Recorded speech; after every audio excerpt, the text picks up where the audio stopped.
Hi everyone, today I will be talking about Robert Frost.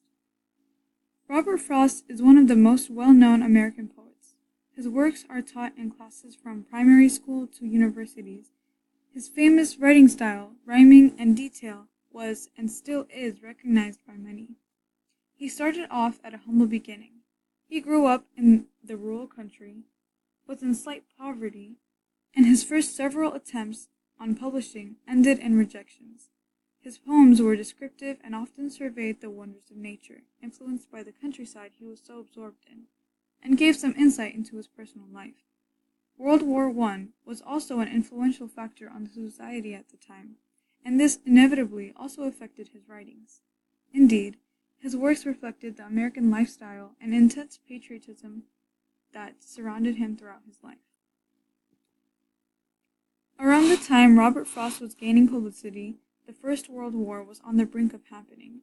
In fact, his first noteworthy public acknowledgments happened when he first returned to America, his home country, after having to leave England when the war reached it.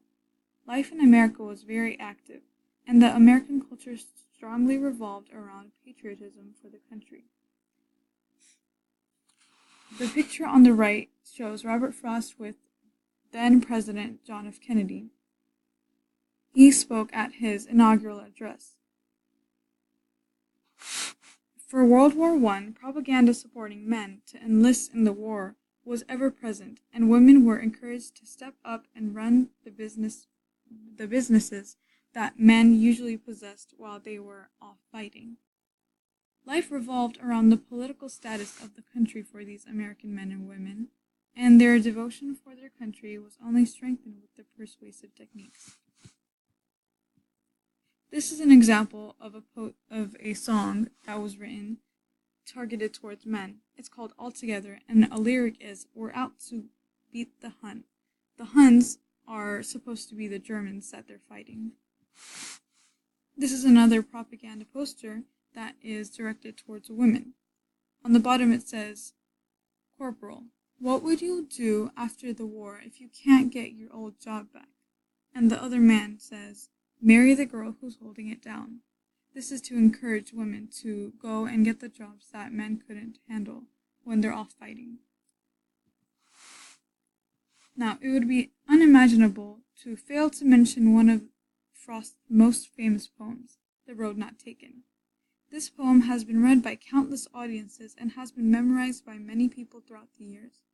It is a poem that describes a literal fork in the road, in the woods, and the speaker's indecisive thought process. Robert Frost confirmed that the creation of this poem was inspired by the many walks he took with his best friend, Edward Thomas, who was another poet. Apparently, Thomas always had difficulty choosing which path to take on these walks, and always voiced regret on taking whichever path they finally decided on. The inside joke between them led to the making of one of the most iconic poems of all American poetry.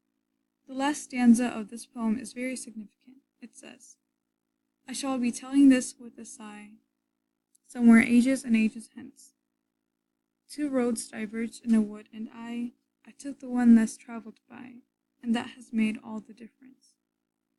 In Frost and Thomas's present, these lines were simply illustrating Thomas's inability to be content with his decision. However, the meaning of these words took a dark turn whenever taken in a different context. Edward Thomas at the time held contrasting thoughts about the World War.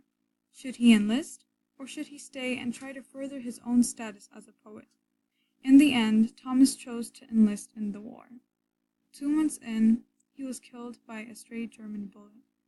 Robert Frost was devastated by the loss of his best friend, and probably never thought of his poem the same way ever since.